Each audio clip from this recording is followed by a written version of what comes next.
No war is turned on a single piece of weaponry, but if there ever was a war on which one single type of weapon played a sort of game-changing role, it would most definitely be the Bofors FH-77. Their use was something that the army knew they needed, and the reason for that is because the Kargil War began on a monumental failure of intelligence. Let's not beat around the bush about that. We are still trying to figure out how the army did what it did. Wow. We're still trying to understand how the army did with our guns what we didn't think was possible. So he said, we have actually learned more about our guns from the Indian army than we have done while testing the damn thing here in Swedish forests. So that's what the Indian army did with the Bofors. Wow. And then Pradeep Thakur in 2020, 14 years later, gave me that interview. It's on YouTube, where he told me, he opened up for the first time about the missions that he flew with his aircraft to conduct India's first detailed mapping of targets. Wow. So he was flying these crazy low altitude missions over Tiger Hill, Tololing, and all the other target points which the Pakistanis had occupied. And those target, all that target data, and the MiG-25 is a fascinating aircraft. It basically has a belly where the front end has these 6 or 7 camera lenses like this. So it basically flies over a hill, and the cameras go snap, and they take a composite of hundreds of pictures which are then collated. They're given to the research analysis wing, military intelligence, the Air Force. And the Air Force puts them together and says, okay, so this is what we need to bomb. Either through first-hand information or through sources, I've always gathered that the Indian Army, and this is not to sentimentalize it, Indian Army officers and generals have never ever lost their cool. There's never been any halla, there's never been any shouting, abuse or anything from the Indian side. Can't say the same for the Pakistani side. Hello and welcome to the 33rd episode of In Our Defense. Hi Shiv, how are you? Busy day? Busy day, Dev, not just for us but also for the world. Yes. With the assassination of the Hamas Yes. chief. The world has once again changed overnight. So many things to look forward to this week. Yeah. And our regular listeners and viewers must have been thinking that we'd probably discuss that on this episode, but we actually won't because, like we said, busy days, so we didn't really get a lot of time to prep for this episode. So we'll do that. We'll do that in the upcoming And apart episodes. from that, even Israel, hasn't taken ownership of the assassination, so everything's still in the air. We'll have a nice, juicy episode on this next. We'll wait for some more developments to happen and then probably we'll discuss that. We'll instead discuss something that we ought to have discussed last week, the Kargil War, especially the 25 years of Kargil War, 26 July 2024 is when we finished 25 years of the Kargil victory. We skipped discussing that once again because there was something very newsy, topical that happened with the sinking of INS Brahmaputra in Mumbai. So we spent the last week talking about that. So this week we'll talk about the Kargil War. Now, with the hour and so of episode that we have, the space we have on this episode, it really won't be possible to dive into each and every details of the Kargil War. So what I decided to do is that I, kind of talk about the highlights that I personally feel have been there for the war based on the readings that I've done over the years. And recently, I kind of recapped with the reading of General V.P. Malik's book on Kargil, who was the army chief when the war was waged. So I think our viewers, some listeners might feel that we've skipped out some portions. That will happen because 1 hour is not really enough to capture the breadth and length of this conflict. So just apologize if we end up missing out on something. So right off the bat, I want to first ask about your personal memory of Kargil War. Where were you? Had you already joined journalism? I was a kid. I mean, 1999, I was a kid, and I remember sitting at home and watching it on TV because this was India's first televised war. We all have those memories of those Bofors guns that were flashed on our TV screens. So that's what I remember. But I was quite young, so don't really have a lot of memory. Then I started reading about the war as I grew up. What about you? What's your memory of the war? So I was in my second year of college. And, like you rightly said, it was the first televised war. And I remember even on campus, the footloose and fancy-free life on a college campus. Most people, either weren't really plugged in or didn't really care very much. But there was a sizable group of students who were very much interested in what was going on in the outside world. And I was one of them. And I remember, not only watching Barkha's updates on NDTV, which used to be a Yes. a 1 hour show at that time. It wasn't even a channel yet. Every evening, and apart from that, the reports in the Indian Express and the Telegraph at that time, which had by far the best print coverage of that time. So yeah, right through the 50 days and beyond of Kargil, I don't think I missed a single day of what many reporters who kind of made their careers on the front lines, including Gaurav here, Barkha, Vishnu, so many reporters who were there, and their careers became defined by what they did during the Kargil coverage. So I was one of their readers and viewers at that time. Yeah, and then you kind of followed in the footsteps to cover the world of defense. Indeed, yes. Right. So let's divide for this episode. Let's divide the war into two halves of this, or two halves. We'll spend a bit talking about the big factors that led to India's victory, and then we'll kind of go into what led to the war in the first place, the missteps that happened before the war, the intelligence failure, and the steps after that.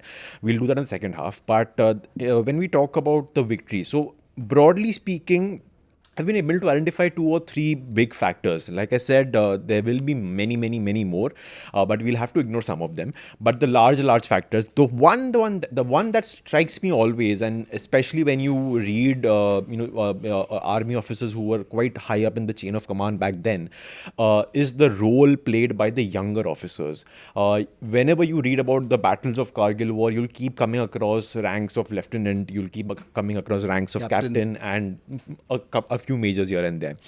Many of them also, made the supreme sacrifice while fighting for those heights.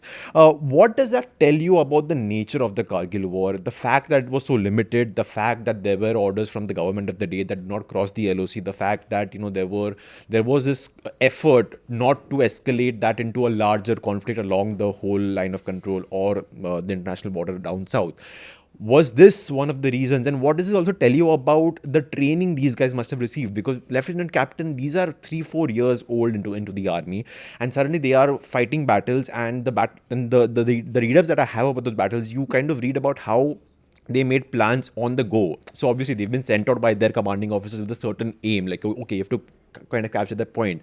But then they sort of start climbing and they reach a hurdle, and then suddenly the captain or the lieutenant who's there, they suddenly change the plans and kind of improvise on the way, and then kind of wage the final battle. So what does that tell you about the war? So it's very interesting you talk about many of these young officers and soldiers. Let's not forget, whether it was Captain Vikram Batra or Vijayant Thapar or Anuj Nair, all of these incredibly young officers who were killed in action fighting in Kargil.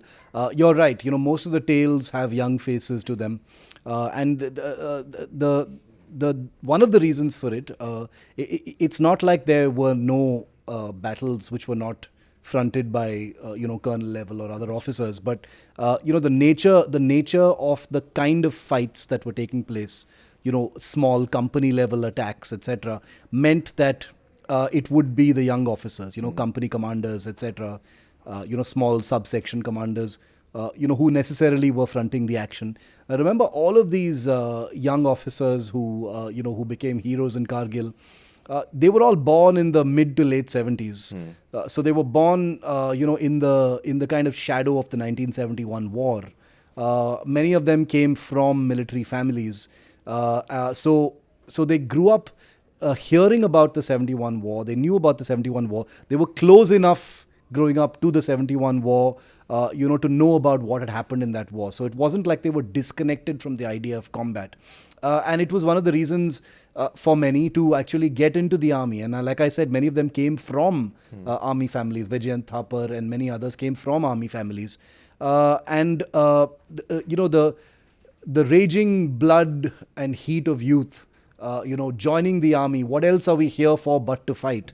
That kind of incredible, indescribable verve of youth. And I remember reading in many accounts about these young officers saying, when are we going to actually start the fighting? When are we going to get into the combat zone? It might seem foolhardy to some of us because many of them are no longer alive. But that kind of josh, that kind of eagerness to do what you've put the uniform on for, which might sound cheesy when you and I say it, but it means literally life and death for people like them, was something that was very real and on the ground. It was 1999, close to the, turn of the millennium, was a time of great churn in India. There was an awakening. The internet had arrived. India was increasingly globalized. There was a sense of there was a national sense of reassurance as far as India was concerned. There was a sense of nationalism in the country. So this was a generation of officers. Of course, I'm generalizing, but this was a generation of young officers who were, out to prove something. Yeah. They had a kind of jazba, and they wanted to go out and actually show it. And this led them into incredible acts of bravery. In account after account, Tololing, Tiger Hill, all of the other, Muntodalo, all of the other, battles that were fought, always had young faces to them, young officers, young soldiers, and the complexion of these battles always had a very youthful kind of profile. Yes. So I think that's one of the reasons why it was like that. But it wasn't. Just to be very clear and fair, it wasn't like battalion commanders and officers weren't involved. They were, of course, providing leadership, but the nature of the kinds of missions that have taken place, patrols, mountain patrols, attacking a peak, recovering a peak, these are confined to smaller units, which necessarily needed to be fronted by younger officers. Yeah, right. I mean, yeah, I kind of get your point, because if you read General Ved Prakash Malik's book, you kind of get this idea that the war was kind of very decentralized. Yeah. I mean, the Northern Command was given like the overall in charge, because that was the area domain that they were responsible for, and then the brigades below them and the companies below them, etc. Right. I want to talk about what's going to be, I think, my favorite part of this episode, because it deals with one single piece of equipment, because we love talking about equipment on this podcast. The Bofors gun. Very, very, very controversial political hot potato. Lots of controversy about, kickbacks being paid under the Rajiv Gandhi government to some international cartel, and, government officials both on India and Swedish side being involved, etc. This war, inarguably, was the Bofors shining, moment, so to speak. But apart from just talking about the Bofors, I want to talk about the larger role of artillery in the Kargil War, and whether you'd agree with me that this was sort of a gunner's war. While researching for this, I came across this quote attributed to Joseph Stalin. I've not been able to fact check it, but he apparently once said that artillery is the god of war. And like you said at the beginning of this episode, we remember those footage by Barkhadat, where she's standing and then you have those She flinches when there's a shot firing in behind. Apparently, the Indian Army fired around 2.5 lakh shells during the course of the war. Also, interesting to note, there was a ban to import anything to do with Bofors during this period of time because of the earlier controversy, but that had to be lifted during the course of the war by the government, because the army was so they could get shells. Spares. Yeah, we need spares and shells. So let's talk about the role of the artillery that was played in this war, and also the Bofors 155mm gun, and what do you make of this gun? So there is one aspect that the artillery played a role, and second, how special is the Bofors gun itself that it played such a huge role? Well, the Bofors, the role of the Bofors gun, which is a 155mm heavy artillery gun, in the Kargil War is the stuff of legend. It was no war is turned on a single piece of weaponry, but if there ever was a war on which one single type of weapon played a sort of game-changing role, it would most definitely be the Bofors FH-77. The fact is, it's a very ironic, almost a kind of frustrating story, because, like you said, there were all these blacklists and bans, which meant that India could not support these guns because of the ghosts of Bofors from the 1980s. There was never any doubt in the army's mind about the quality of these guns, despite the scandal in the 80s and its far-reaching effects, which stretch even now, Dev. These guns were of an extremely high quality, and their use was something that the army knew they needed. And the reason for that is because the Kargil War began on a monumental failure of intelligence. Let's not beat around the bush about that. The path to truth and redemption will always be in asking the hard questions and accepting the reality of what happened. It was a massive, intelligence collapse, a lack of coordination among multiple organizations and institutions that finally meant that when the Pakistan army came in, they were able to occupy posts of incredible advantage. They occupied heights which basically allowed them to basically gaze down upon the entire Srinagar-Leh highway, the Srinagar-Kargil highway, and they could basically at will take pot shots at a brigade headquarters, your national highways, your supply routes, your weapons depots. Any movements they had a direct observation post, from Tiger Hill to all of those hills to actually look down upon your literal frontier formations in the Kargil sector, which meant that in the opening days of the war, India had literally lost all its advantages to Pakistan. Pakistan was sitting at a height. This isn't rocket science or even military science. If you're at a height, you have the advantage, because not only can you fire down at someone, you can see exactly what they're doing at any point in time. And when you're at a height, you can hide, you can mask what your intentions are, you can move quickly, you can run down the other side of the hill while your enemy is coming up from one side, simplistically speaking. But that's what being, having height advantage means. You hold all the cards in a tactical sort of situation. And Pakistan literally had that. They managed to capture many of those heights, Tiger Hill, Tololing, all these heights, and which is why getting those heights back was so difficult.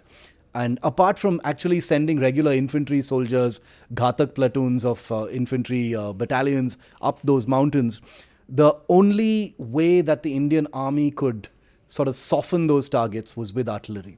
They used the Bofors guns, they used, if I'm not mistaken, I think they used Grad rocket artillery also, or some kind of rocket artillery of that time, extensively, because they literally had nothing else that they could do, because their helicopters would be sitting ducks. First of all, they couldn't perform appropriately at that altitude. The Mi-35 attack helicopters were too heavy to perform reliably at that altitude. Plus, they would be sitting ducks because the mountain positions taken over by the Pakistan army had shoulder-mounted Stinger missiles to bring down helicopters and aircraft, and they actually managed to bring down some helicopters and aircraft, as we know. So the Indian army actually didn't have much of a choice, Dev, in bringing in the Bofors. They had to do it. Now, to the Indian army's enormous credit, and to the enormous credit of many mid-level and younger officers who had the foresight to test the Bofors guns at high altitude long before the Kargil War. The great saving grace of the Kargil War is that it wasn't like the Indian army was suddenly scrambling to see whether the Bofors guns could perform at high altitude. Thankfully, that work had been done. Someone had the foresight. There were many brave artillery officers, who had the foresight to actually do that kind of thing. So these guns were good to go from the time the army decided to actually deploy them. Now, I'll tell you a little anecdote. The army was using these artillery guns not just in the prescribed, conventional artillery way, but they were using them in something called a direct fire mode. Okay. Now, an artillery shell usually takes a trajectory and then lands on a target. Right. But if you tilt the gun down and point it directly at a target, you're almost firing it like a pistol or a tank, gun. like a machine gun, and it's called direct firing. Right. And that is not typically a recommended or a prescribed way of using that gun, because it's not easy to aim in that respect. It's much easier to aim with a ballistic trajectory. But the Indian army figured out a way to use direct firing methods with the Bofors guns to devastating effect. And also direct firing gave the enemy far less reaction time. When an artillery gun fires in normal conventional mode, takes a while for the artillery shell to finally hit. In direct firing mode, it was a matter of seconds before the shell came crashing into your thing. So the Indian army figured out this in an amazing way. And 6 years after the Kargil War, I visited the Bofors headquarters in Sweden, Dev, and I visited their R&D labs. And the scientists there, including one of the guys who actually worked on the FH-77 field guns, the Bofors guns, told me, we are still trying to figure out how the army did what it did. Wow. We're still trying to understand how the army did with our guns what we didn't think was possible. So he said, we have actually learned more about our guns from the Indian army than we have done while testing the damn thing here in Swedish forests. So that's what the Indian army did with the Bofors. Wow. Very, very interesting. And I did not know about that at all. I mean, interesting nugget. And the artillery did play a huge role. And one of the other nuggets that, most people might not be aware of is that a lot of these companies that kind of, trudged up those hills had actually artillery officers with them to kind of help those guns fire. And many of those officers actually took over the role of the infantry officer when the commanding officer of that particular company, unfortunately unfortunately died during the assault. So that also happened during the Kargil War.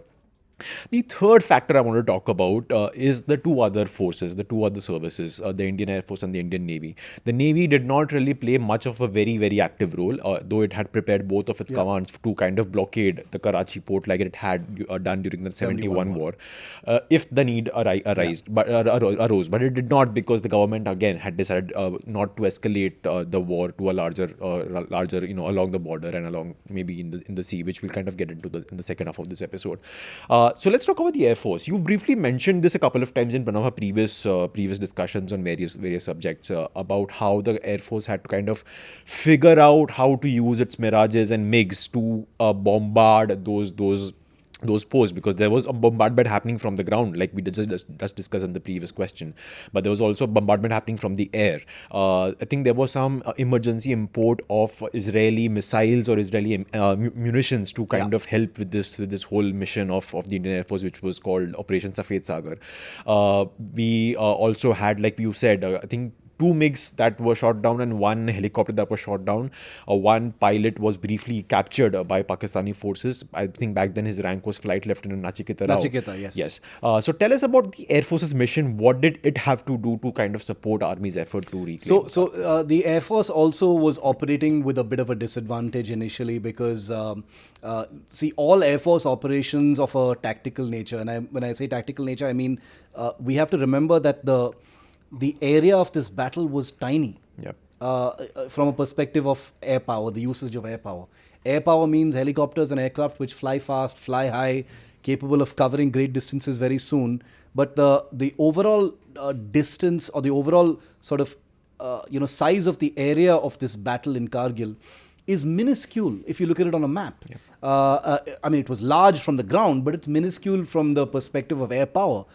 And therefore, the application of air power, and remember, this is Indian territory, right? The application of air power therefore needed to be extremely careful. It needed to be much more deliberate than earlier used. The Air Force was very, very aware of occasions in the 1965 war, when the Air Force has accidentally bombed its own formations. This has happened. Air Marshal Arjun Singh is on the record to me in an interview before he died to talk about the mistakes that can happen when you don't have proper intelligence about the movements of your own people. And therefore, in the Kargil War, it took a while to get up to speed about how exactly the Indian Air Force was going to, enter the mix of the force that was being used against the infiltrators. Number one, the use of helicopters. It became devastatingly clear very, very soon, including with the shooting down of a helicopter, that this was almost impossible. Helicopters were sitting ducks in the area, especially armed helicopters, because virtually every Pakistani position had stingers, and stingers at that range, at that altitude, were devastatingly accurate. And you're a sitting duck if you've got a stinger coming at you, from a few kilometers away. So, and these are heat-seeking missiles. So there was no way that helicopters could had any kind of countermeasures to evade shoulder-fired air defense missiles. So helicopters were out of the question. The only remaining, this is an era before drones, Dave, imagine that. So there were no drones. There was no satellite imagery. There was no real-time reconnaissance. And therefore, the Indian Air Force needed to improvise really, really quickly. They had huge challenges. One, they did not have the kinds of precision-guided munitions that they would have needed for this kind of attack. Like you said, there was an emergency import of precision-guided munitions from Israel. The Air Force needed to improvise in terms of getting the Mirages to actually be able to accurately deploy those missiles. And this was a stellar work that was done at the Gwalior Air Force Base under the then air officer commanding of that base. His name is Pudding Ahluwalia. He retired as the Western Air Command Chief, Air Marshal Pudding Ahluwalia, who was then a fighter pilot. And his men who bravely came together and did with the Mirages something truly magical. Air Marshal Raghu Nambiar, who also retired, he was one of the people who bombed Tiger Hill. These were incredible. Air Marshal Narmdeshwar Tiwari, who I flew in a Tejas with, by the way. Fun fact, but that's a side story. These were all people who came together, who were flying Mirages. Which were not flying typical missions, Dave, because they didn't initially have precision guided munitions that were capable of being dropped with reliable accuracy at those targets. B, they didn't even have those targets, and C, they didn't have a way to integrate those bombs properly with the Mirage system. The Mirage is a French system. The bombs were from Israel. There was a bit of jugaad that went into making this magical process come together. And hats off to the Air Force for doing it in such a short time. Because remember, when you prepare an aircraft with unfamiliar weaponry to drop weapons, you have to test it first. So they had to test it in Pokhran or wherever they did very, very quickly before they sent it out to actually do the actual fighting. Now, how do you get all that intelligence? You have some ground intelligence from the army, but you need absolutely precise coordinates for precision airstrikes. And for that, and this is one of my favorite stories, and I don't want to boast, but I was the first person to interview a pilot who had not spoken about this since the Kargil War. But in 2020, at the height of the pandemic, I kind of drew him out of hiding in a matter of speaking. And I said, you have to give me an interview. And his name is Wing Commander Pradeep Thakur. He was a pilot of the MiG-25 Foxbat. Oh, okay. The MiG-25 Foxbats were India's spy planes, the super fast spy planes, flying at 3 times the speed of sound, flying at enormous altitude, 60,000 feet, where you can see the Earth's curvature. In 2006, I was the first reporter to go to the Bareilly Air Base to see the airplanes for the first time. Nobody had ever been allowed inside. Wow. And I was allowed inside to report on them just before they retired.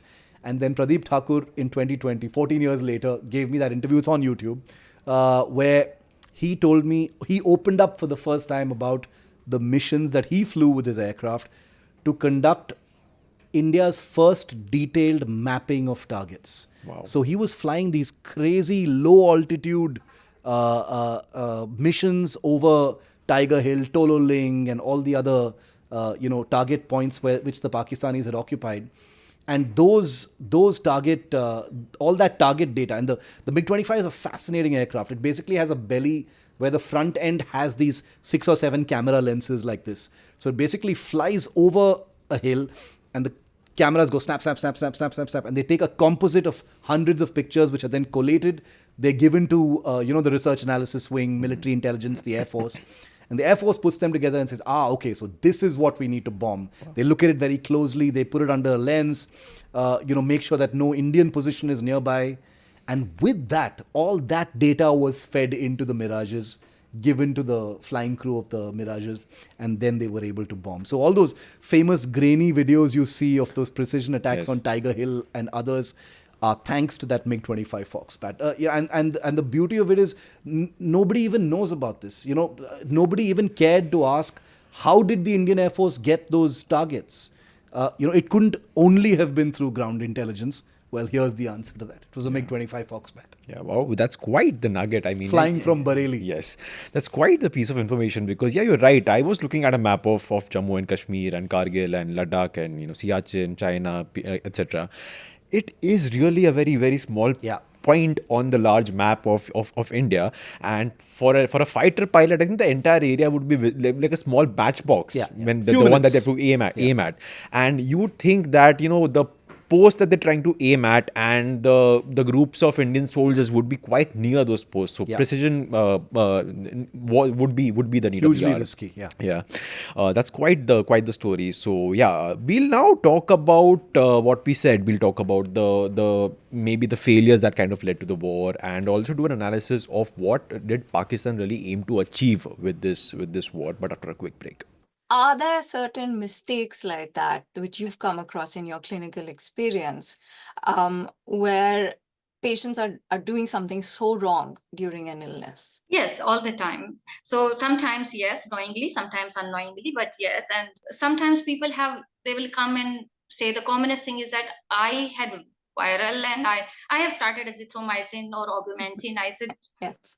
that's a paradox because that's an antibiotic. This is a viral infection. So for most of the viral infections, they are self-limiting. Some can, continue for a longer time. Those are specialists. We can talk about that. So give body time and rest to heal itself. Things will get better. You don't need an antibiotic for for a viral infection. If there is an antiviral medicine which exists, you could use that.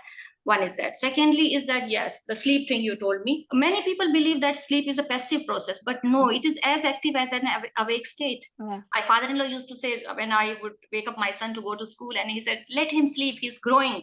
But so true he was. I mean, your growth hormones increase when you're sleeping. There are other 20 other mechanisms which becomes more active. So it's like, you run a business and the business is in the daytime, and what happens in the nighttime, you clean up everything, make it tidy for a beautiful next day morning so that your business runs very well. Sleep is like that. Sleep is an active process. Sleep is very underestimated. And because of sleep, people make mistakes at work because of lack of sleep. Accidents happen everywhere, in every field, in medical field and also.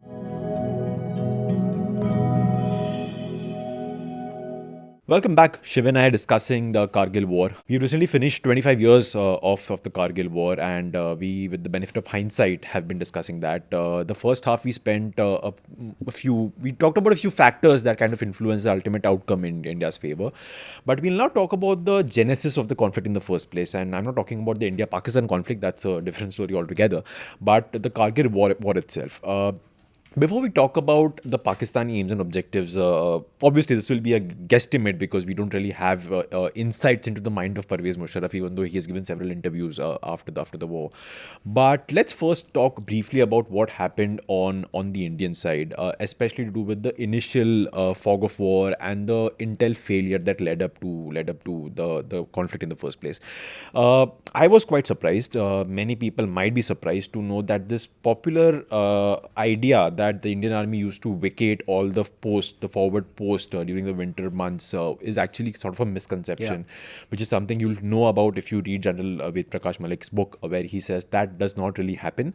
What used to kind of happen was the patrolling would kind of go down, the post would be thinned a bit, and some extremely maybe forward locations might not be reached physically by the Indian patrols, under the assumption that even the Pakistani patrols would not be able to reach those areas. Anyway, like you said, you were in college back then, but with the benefit of hindsight of 20 years of having covered this field, and obviously I'm pretty sure every now and then you must have had to go back to the Kargil War to study something or the other about it. You must have read the Kargil Review Committee. We'll get to the bureaucracy of it later, the committee's full report. I have read the highlights. So tell us about the two parts over here. Tell us about the intelligence failures that led to it, and second, and this is going to be a bit controversial, I'll give you an assessment as a reader of General V.P. Malik's book, is that I felt that he tended not to delve much on what may have gone wrong on the army's part. He did speak about how reports from the IB and RAW, they asked for clarifications. Apparently there was some report from one of the intelligence agencies that there could be a limited conflict scenario a few months before the Kargil War, and the army headquarters had replied, sent a mail back saying, tell us more about this, and nothing had come of it, etc. But as a reader, purely as a reader, I got a sense that, as the army chief, and with his benefit of hindsight, perhaps he could have also delved a bit more and maybe something that did go wrong at the level of the army. And obviously you have the infamous controversy about Brigadier Surinder Singh, who was sacked. He's, I think, the only officer to have been sacked without a court martial, and he's been fighting a legal battle for many years now, and that's become quite messy. There's been lots of claims, counter claims. General Malik in his book is quite gentlemanly about when he talks about Brigadier Singh.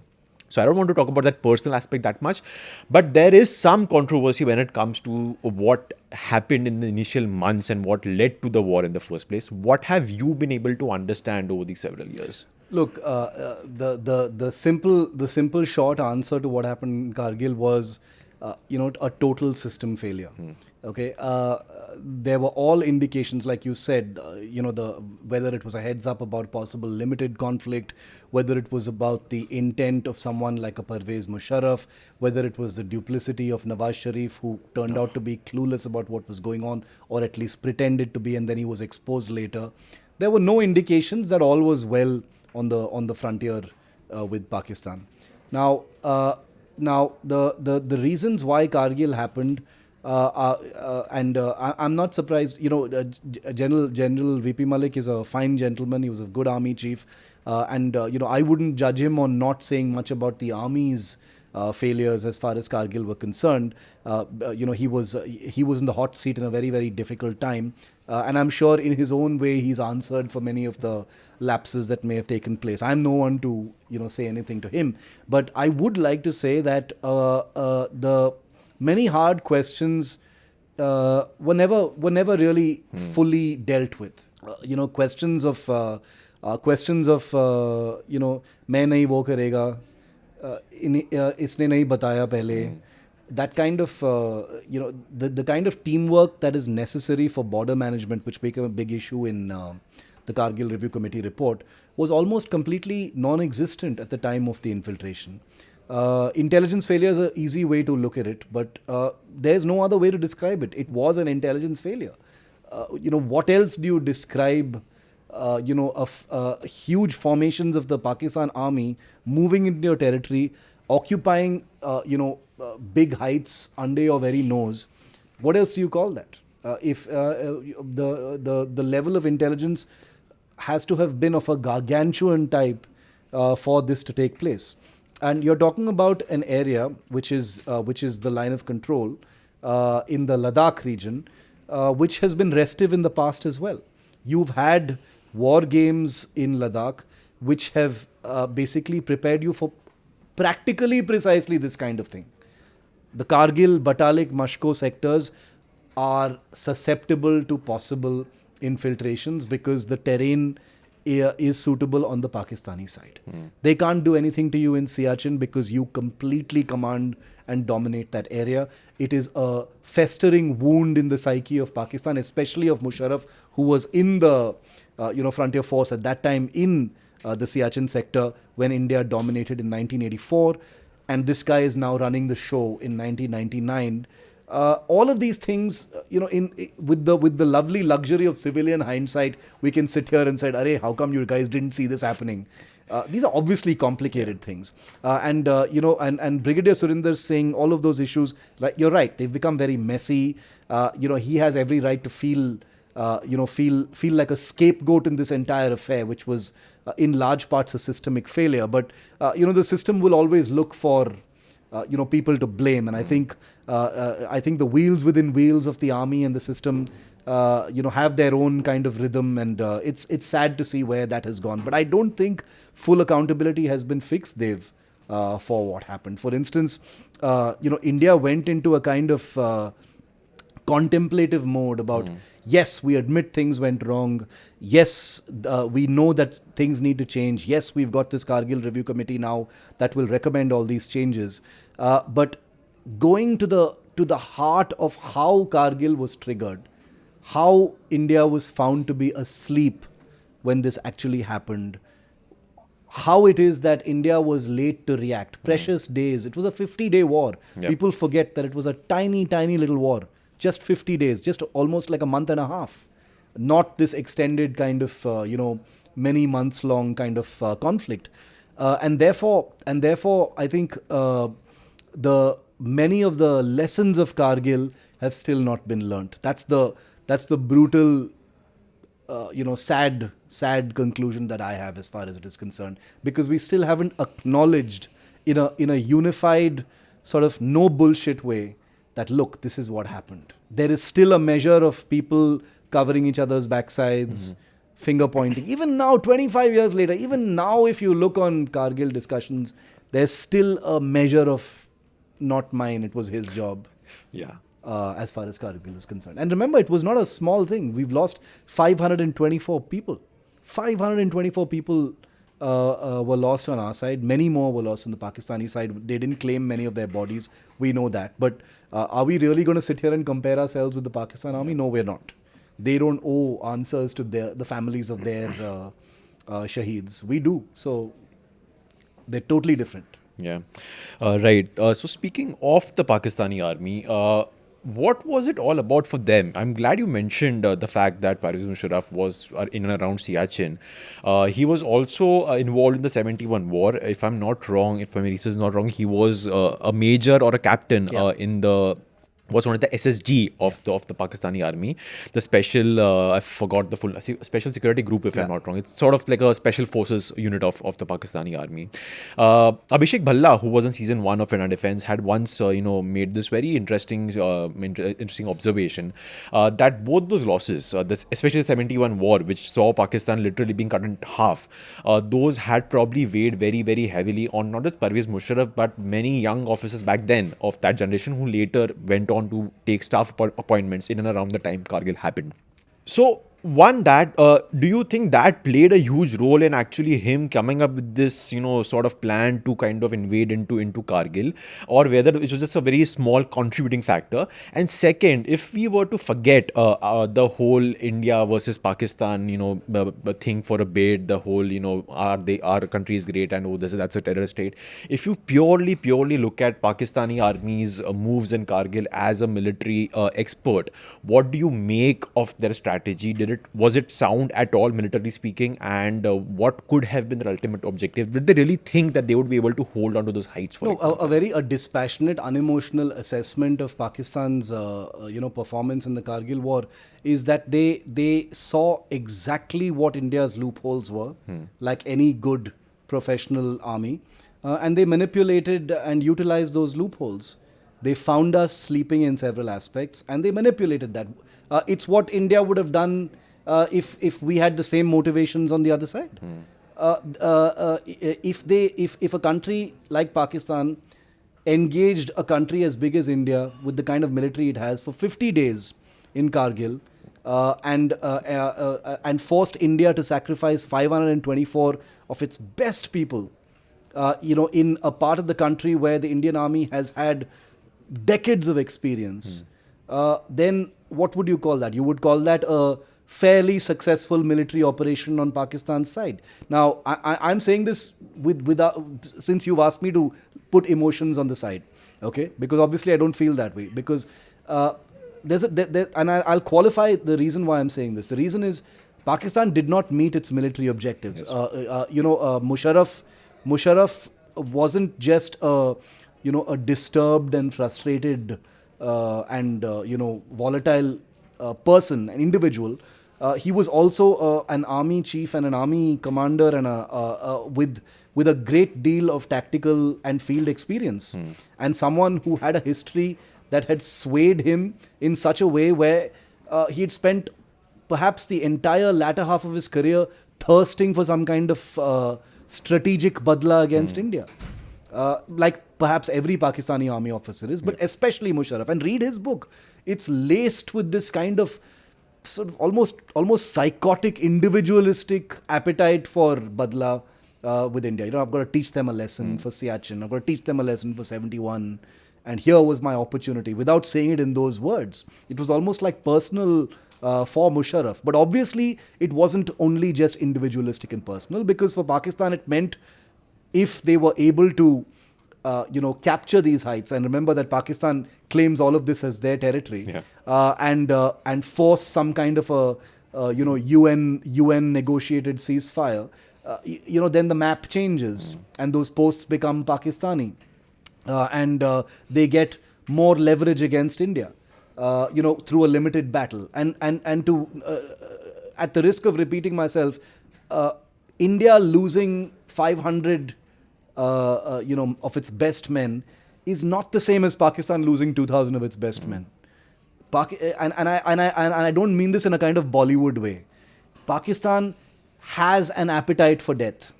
They are willing to lose people. They are willing to lose their people. It's not the same.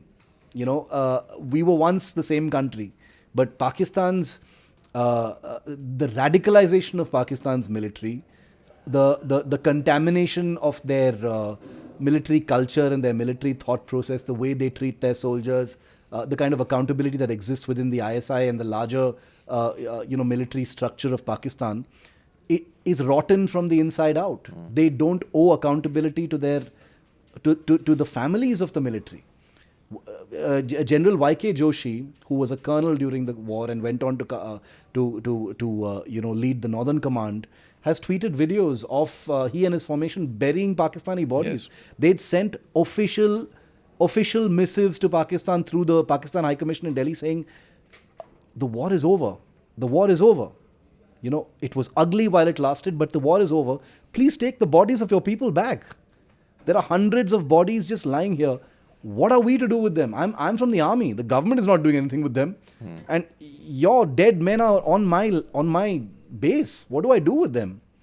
And they were forced to go and bury the Pakistani dead. Nameless soldiers, dogs of war. Young Pakistani men who'd been sent into war because of someone's, psychotic motivations. And they died in a foreign land, dushman ka mulk. And they were buried there with all Islamic rituals. They were buried there with imams in attendance. They were buried there with all ceremonies on Indian soil, where they continue to be right now. Yes. That's the amazing irony of it. And that's only to illustrate the difference between Pakistan and India. So when I say that Pakistan didn't meet its objectives, they will not see the loss of whatever it is, 1,500 men or 2,000 men, whatever it is. They will not see that as a loss. It's not a big deal. For India, look at the way we commemorated these 25 years. Just look at the way it happened. It's easy to get emotional and say, oh, the Prime Minister went and we've been, we observe it in such a big way. 524 is, it's an unspeakable loss of life for the Indian Army. And that's the difference between the two countries and their objectives. Yeah. Nice. And when you were talking about how the Indian Army buried many of those Pakistani, the soldiers and officers who died during the conflict and war, I was reminded of this one instance. I forgot the names of both. But apparently, and again, this is not to grandstand and not to say, the Indian Army is so great, etc. It is great, but that's another story. But of an Indian officer writing a citation for a Pakistani officer who had died during the battle, and that citation then being used by the Pakistani government to actually give him that country's highest gallantry award, the Nishan-e-Haider. I forgot the names of both the officers involved, but that's also something that happened during the course of the war. Right. Cool. As we bring this episode to a close, that was all about the past. That was all about the history. Looking forward, the Kargil Review Committee report, which I'm pretty sure you must have read, I was surprised with the bureaucracy about the report. So first you have a committee established to study the Kargil War. Then you have a committee of ministers, group of ministers of the Indian government to study the report submitted by the committee. And then you have several other committees over a period of 10 years to kind of see whether the report submitted by the second committee has been, has been carried out or not. That was like the definition of bureaucracy, and I was once again reminded of Yes Minister when it comes to stuff like this. But on a serious note, this is actually serious. What's happened with the Kargil Review Committee? I know we all talked about how the Chief of Defence Staff post was one of the many recommendations of the committee, and that's kind of come into existence almost 20 years after it was first, kind of put to paper. So, broadly speaking, what, according to you, were the top highlights of the committee's recommendations and ones that we've not yet been able to achieve? I'll give you one example. During the Kargil War, we had to go for emergency purchases. That's very eerily similar to what we had to do during the China standoff. There was a report in Times of India late last year. I've not been able to confirm this number, but apparently since the standoff began, we've spent around rupees 23,000 crore only in emergency purchases. Yes. That's a big number. Yeah. That's not an emergency purchase number. That's a huge number. Yeah. But apparently that's what has happened. So that clearly lesson not learned over there. So your broad assessment of the major lessons that we were supposed to have learned from Kargil, which were laid out in paper by the respective committees and their follow-on committees, and where we are at right now. So the Kargil Review Committee, and I have to say this right off the bat, is is actually a terrific document. The document that was finally written, bureaucracy aside, and I'll come to that because that's very much part of the story. The K. Subramaniam committee, K. Subramaniam, of course, being Dr. Jaishankar's father, late father, is an excellent and very it's a very precise document. It's not woolly, it's not ambiguous, it's not full of rhetoric. It's full of very actionable recommendations, with a kind of clear list of things, lessons learnt from the thing, and a kind of action list for the military and the government to take in order to be better prepared going forward. Like you rightly said, and the reason why the KRC, the Kargil Review Committee story is kind of bittersweet for me is because it was submitted just a few months before I became a defense journalist. So I've literally spent the first few years of my career watching precisely what you just described. Okay, let's have a group of ministers under Pranab Mukherjee, who was then the defense minister, to study the recommendations. Then there were committees to study the recommendations of the GOM. And then there were a branch of subcommittees beyond that for all those. And I'll look at my phone because I actually noted down the list of the various subheaders of those committees. There was the National Security Council, which was the chief recommendation. India did not have a National Security Council before the Kargil War. Then there was one on intelligence, counter-terrorist operations, border management, defense budget and modernization, which is what you spoke about, lessons not learnt, as is clear from the China standoff, national security management and apex decision making. This goes down to the CDS issue. Yes. And as we all know through the pain of hindsight, the CDS happened 2 decades after the Kargil War. India's nuclear policy, successful. Modern media relations and information, took a very long time, but actually successful. Technology, some hits and misses. Civil military liaison, much better than it used to be. And a declaratory policy for the line of control. These were the the broad recommendation headings under the review committee. You can easily see that it's been a mixed bag. Easily see. The very fact that you're still crying about pension bill, you're still crying about theaterization, you're still moaning about jointness, you're still having to hold seminars on how the Army, Air Force and Navy can work together better. You're still worried about your capital budget. You still have a defense budget that's nowhere near the 2% of GDP that it should be when China is touching 4%. You still have intelligence issues. Your National Security Council still isn't completely up to the mark. You still are in a country where your lesser enemy, Pakistan, can activate the Jammu region at will. Yep. You're still a country where the line of actual control has been active now for 4 years and counting, without a clear exit strategy in sight. Now, if all of the very precise recommendations of the Kargil Review Committee had been sort of brutally implemented, I'm not saying that none of these things would have happened. I'm not saying that. Nothing is that simple. But many of these familiar problems, Dev, including things like defense budget, 23,000 crores of emergency purchases during a standoff, would not be as big as they are. That is my firm belief. And this is something that has dogged the military for a long time. To give you another example, the reforms process and the modernization of the DRDO, the Defense Research and Development Organization. In my career, I have seen 5 committees looking into and recommending how to make the DRDO a more efficient and accountable organization. Wow. And in my mind, I've kind of given up.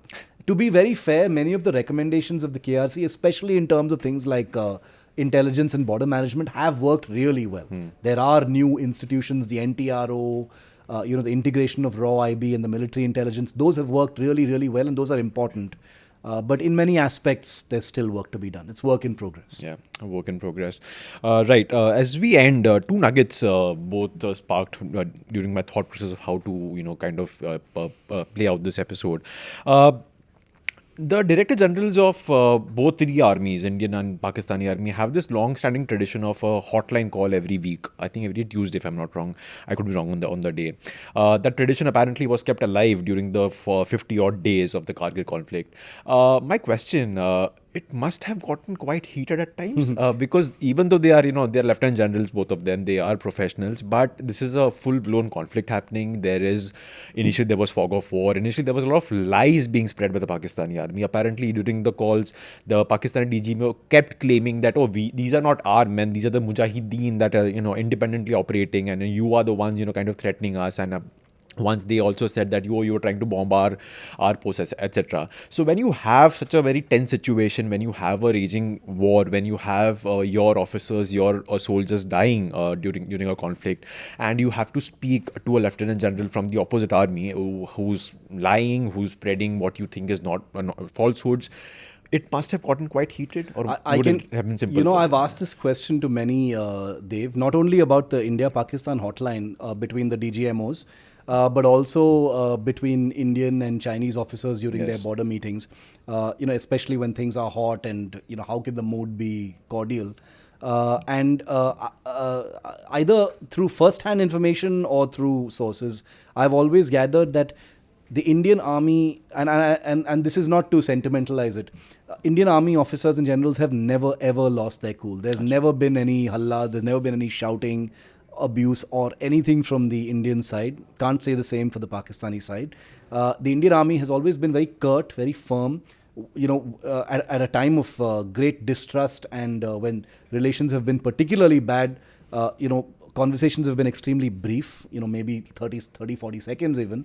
But the fact that those conversations have happened itself is a big deal during the Kargil War. We have to always remember that. The fact that the two sides were talking was a big deal, and these were two, freshly nuclear countries. But the Indian army, the ethos of the Indian army has always been actions, not words. Whatever we want to convey, if it is something harsh or aggressive that we want to convey, we will convey it through actions. Why will we convey it over a phone call with our adversary or our enemy? If we want to show aggression, it will be through a posture, it will be through a mission, it will be through a signal, it will be through something else. It will not be over a hotline, it will not be over a phone call. Right. I think that's the nice way to put it. One last point, and this is going to be again very controversial, and I honestly do not know which way you'll take your view on this, because I think even within a few defense journalists, this is quite controversial. The use of the word martyr. I'm very finicky. When you come from a desk, this is for our listeners and viewers, you are very finicky about the language. You are very finicky about the English language. The word martyr is actually a Christian word. It means it's somebody who dies refusing to renounce their religion or their beliefs. Similarly, Shaheed, an Islamic word, has a similar meaning. In 2022 January, I think, the army had issued a notification or a letter, an internal letter to many of its commands asking them to avoid using the word martyr and instead use supreme sacrifice, killed in action, etc., because of this very reason. However, you still have PIB, sometimes MOD, sometimes army units themselves using the word martyr at times. Your views on this, do you feel as strongly as I do about this, or do you think it's just now common usage, so might as well use it? So I've dealt with this both work-wise and through my books, because I write about soldiers who've been killed in action or in the line of duty. My very personal view is I find the word martyr distasteful, and I'll tell you why. Like you rightly pointed out, it's plainly wrong. It's inappropriate. It's incorrect. The context is not there. Martyrdom has nothing to do with military duty, and therefore that's the way it is. On the other hand, Dave, I've seen families of soldiers and officers who've been killed in action, find comfort in using the word martyr. And this is one of the reasons why I don't have a strong view against the use of martyr. My simple, very sort of human view on this is, if you want to use it, you can use it. What I have a problem with is when the army or a journalist or someone uses the word killed in action. You'll have these brainless trolls and pseudo nationalists who'll say, how can you say killed? You should say martyr. How can you call him dead? He's a martyr and stuff.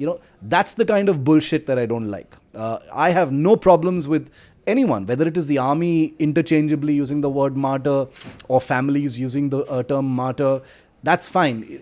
And especially families who, might find comfort in it. But I think those who get angry over martyr not being used are not only idiots, but it's also reflective of, I think, a larger kind of truth about how we use these words for people we've lost. I think it's to, I think it's the indication is that there is also a sense that collectively as a society, and I'm not just talking about us, but in general, we want to alleviate our sense of guilt over having sent people into harm's way. About the terrible truths of military deaths, about the fact that families are left without fathers or sons or brothers or whatever, or daughters, and we feel that by using words like martyr, we're making it better and alleviating our own sense of guilt. So my conclusion is actually using a word like martyr is actually, if you are not someone who has actually lost somebody, and if you insist on using the word martyr, I think it's showing your selfishness. Yep. You're trying to alleviate your sense of guilt, from what is actually a very terrible business. So yeah, I don't like the word martyr, but I have no problems with families and the army using it. Right. I think let's end it there then. Thanks, Shiv. A great episode. And I think this was one of those episodes where In Our Defense really fulfilled its objectives. Because when we conceptualized this podcast, and our producer and me, our entire idea was to have an expert, a defense journalist, who'd be able to give us that background story from their eyes, because more often than not you have to limit yourself to reporting what you are able to report, but the sort of nuggets and stories that you're able to tell us from your encounters with various people and having read various documents, that's the thing, something that came across on this episode very well. So thanks a lot. Thanks, Dave, for your insights. That was lovely. And thanks to our producer as always, Anna Priyadarshini. That's it for this week's Defense Dose. For more, tune in next week. Till then, stay safe and do not cross any boundaries with that passport. Bye bye.